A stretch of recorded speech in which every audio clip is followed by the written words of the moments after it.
अर्थशास्त्र से जुड़े हुए प्रश्न हैं जो कि मुद्रा से संबंधित हैं। तो उसमें ये एनसीईआरटी की बुक हैं, तो देख लीजिएगा। ये इसमें है, जैसे M3 वाला आपका ये कनिष्ठ सहायक में आया था, तो ये प्रश्न यहाँ था, जैसे कि उसमें आया था ना M3 का संबंध किस चीज़ से, तो ये था जनता द्वारा रखी गई करेंसी बैंकों के पास जमा, बैंकों के पास संबंधी। तो M3 में शामिल ये चीज़ें हैं, तो इनमें ये प्रश्न हैं। तो चलिए इनको देखते हैं।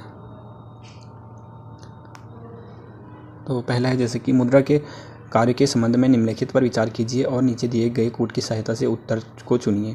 तो इसका उत्तर आपका हो जाएगा डी हो जाएगा, क्रय शक्ति अथवा मूल्य का संचय।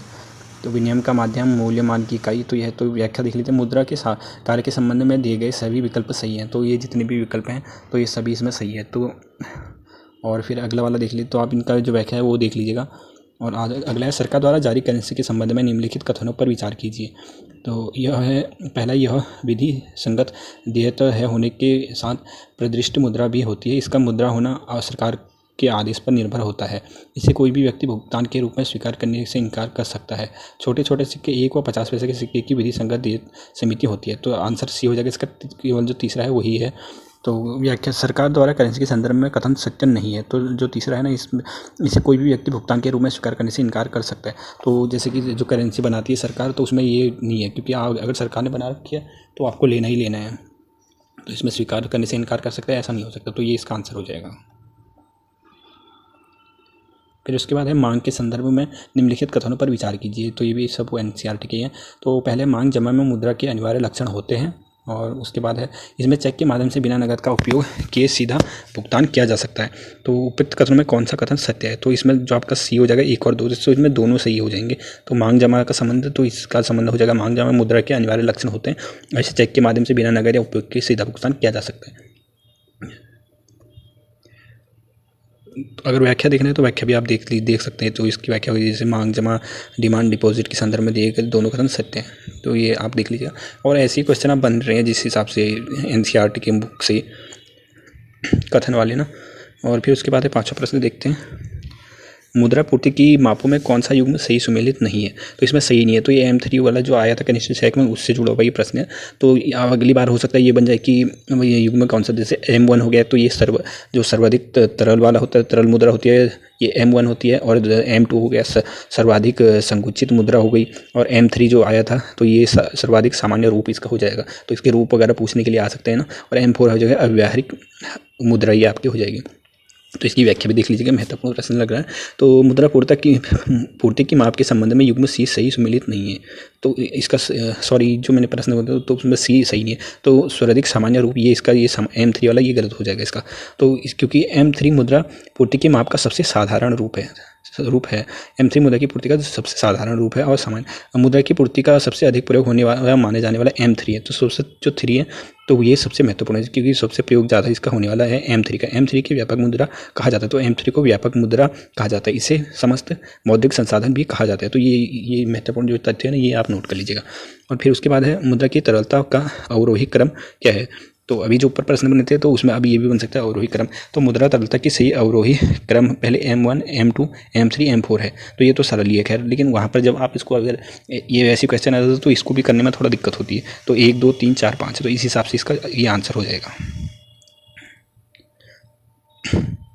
फिर उसके बाद निम्नलिखित कथनों पर विचार कीजिएगा। तो ये भी विचार करने वाले हैं, सभी विचार करने वाले हैं। तो जनता द्वारा धारित करेंसी बैंकों के पास जमा, मांग जमा बैंकों के पास, बचत जमा बैंकों के पास, सावधि जमा। तो उपयुक्त को इनकी तरलता के घटते क्रम में व्यवस्थित कीजिए और नीचे दिए गए कूट की सहायता से सही उत्तर।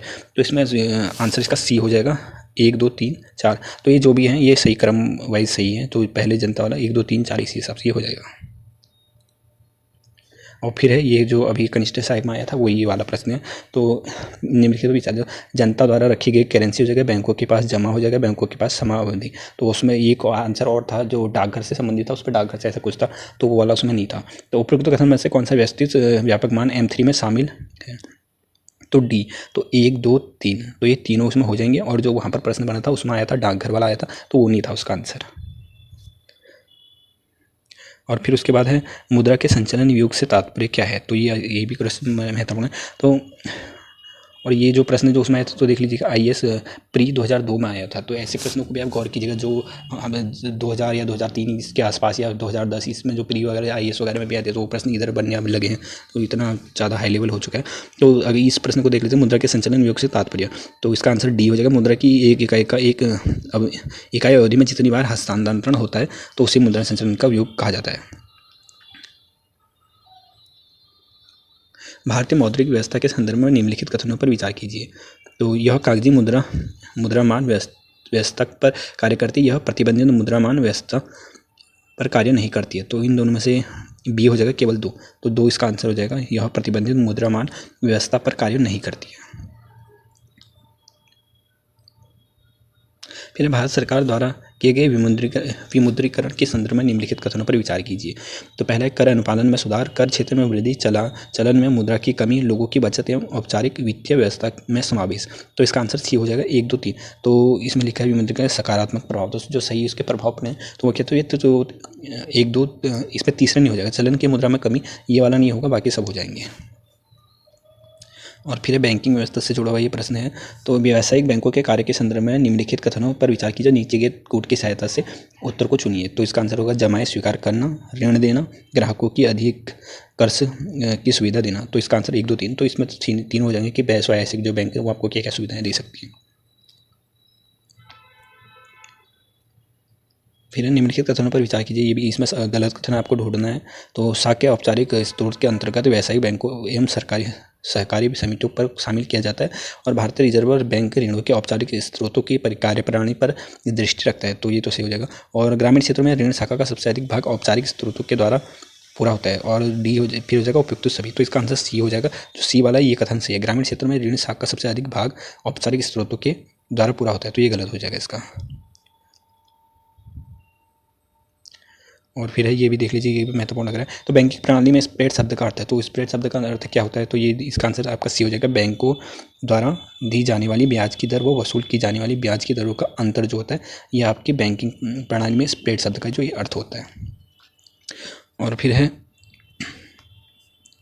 भारत में व्यावसायिक बैंकों के कार्य में सम्मिलित है। तो भारत में जो व्यावसायिक बैंक हैं उनके कार्य जो सम्मिलित है, यह ग्राहकों की ओर से पात्रों एवं अन्य प्रतिभूतियों का क्रय विक्रय करता है और वसीयतों के न्यासी और प्रबंधकर्ता का दायित्व निभाता है। तो इसका आंसर हो जाएगा सी 1 और 2। तो दोनों इसमें सही, दोनों कथन इसमें सही है।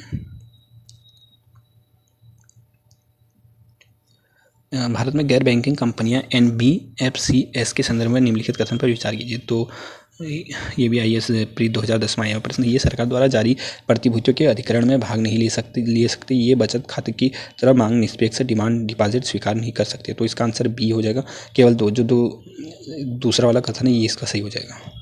और अगर आपको इसकी PDF चाहिए ना, ये पूरी 8 पन्नों की है, तो व्हाट्सएप पर या किसी भी माध्यम से आप मेरे से ले सकते हैं।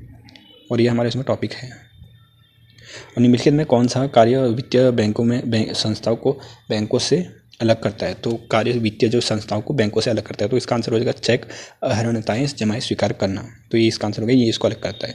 तो चेक अहर्णताएँ जमाएँ स्वीकार नहीं करना वित्तीय संस्थाओं को अन्य बैंकों से पृथक करता है।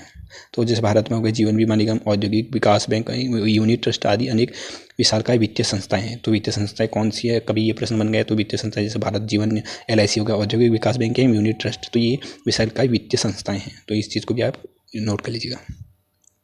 और फिर है निम्नलिखित में से कौन सा एक व्यावसायिक बैंकों की परिसंपत्तियों में शामिल नहीं है। तो इसका आंसर हो जाएगा, आंसर जो पहला है निवेश, ऋण एवं अग्रिम जमाएँ एवं RBI के पास जमा। तो इसका आंसर सी हो जाएगा, केवल 3। तो शामिल नहीं है जो तीसरा वाला है, तो जमाएँ इसमें वो नहीं है। और ये भी महत्वपूर्ण प्रश्न है। तो ये देख लीजिए, बैंकिंग प्रणाली में अल्प अवधि मांग मुद्रा की अवधि क्या होती है। तो बैंकिंग प्रणाली में जो अल्प अवधि है उसकी जो मांग की मुद्रा की अवधि है तो वो कितनी होती है, तो वो 1 से 14 दिन तक होती है। आंसर इसका बी हो जाएगा। बैंकिंग प्रणाली में अल्प अवधि मांग मुद्रा की अवधि 1 से 14 दिन की होती है। यह मुख्य अन्य बैंकों के अंश शेयर दलालों एवं वित्तीय संस्थाओं के लिए ऋण दिया गया। तो आपको ज़्यादा नोट नहीं करना, 1 से 14 याद रखना है। फिर है नाबार्ड के संबंध में निम्नलिखित कथनों पर विचार कीजिए। तो ये भी महत्वपूर्ण है, ये भी बना हुआ है यूपी में ARO प्री में 2016 में बना हुआ है। तो नाबार्ड संसद के अधिनियम द्वारा 1982 में स्थापित हुआ था और यह केवल कृषि के लिए साख की सुविधा प्रदान करता है। तो ये इसमें जो आंसर हो जाएगा केवल 1 सही है। तो एक सही है। नाबार्ड के संबंध में कथन एक सही है। तो नाबार्ड की जो स्थापना हुई थी संसद के अधिनियम जो 12 जुलाई 1982 को की गई थी। तो और राष्ट्रीय बैंक एवं ग्रामीण विकास बैंक, तो इसका फुल फॉर्म भी याद कर लीजिएगा, national bank of for agriculture and rural development, ये हो जाएगा। भारत में कृषि एवं ग्रामीण विकास क्षेत्रों की वित्तीय प्रदान करता है। जो दूसरा कथन इसका गलत है वो इसलिए है क्योंकि नाबार्ड केवल कृषि के लिए ही साख प्रदान नहीं करता है, बल्कि यह ग्रामीण विकास के लिए भी वित्तीय सुविधाएं प्रदान करता है। तो ये भी महत्वपूर्ण है, ये भी याद कर लीजिएगा।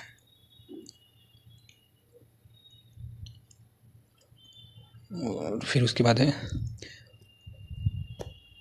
निम्नलिखित कथनों में कौन सा कथन सही नहीं है। तो आरबीआई देश का केंद्रीय बैंक है और आरबीआई केंद्रीय एवं राज्य सरकारों का बैंकर है और आरबीआई देश की विदेशी विनिमय निधि का अभिरक्षक है। आरबीआई की स्थापना 1949 में हुई थी। तो इसका आंसर जो गलत है, जो सही इसमें नहीं है, तो ये आपका हो जाएगा डी। तो डी क्यों नहीं है वो भी देख लीजिए, क्योंकि आरबीआई अर्थात रिजर्व बैंक की स्थापना 1935 में हुई थी। तो 1935 आप याद कर लीजिएगा कब हुई थी, ये पूछने को आता है। भारत सरकार का यह केंद्रीय बैंक, यह केंद्र तथा राज्यों का बैंकर है। आरबीआई का राष्ट्रीयकरण, जो उसका राष्ट्रीयकरण हुआ था, ये हुआ था 1949 में।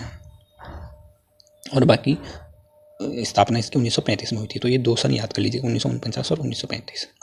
और फिर भारतीय रिजर्व बैंक के संबंध में लिखित कथनों पर विचार कीजिए। तो ये भी इसी से संबंधित है। यह वह देश की मुद्रा का निर्गम करता है, वह सरकार के बैंकरों के रूप में कार्य करता है, वह अर्थव्यवस्था के विदेशी कोषों का संरक्षण करता है, यह वह बैंकिंग व्यवस्था के लिए बैंक की भांति कार्य करता है। तो आंसर इसका सी।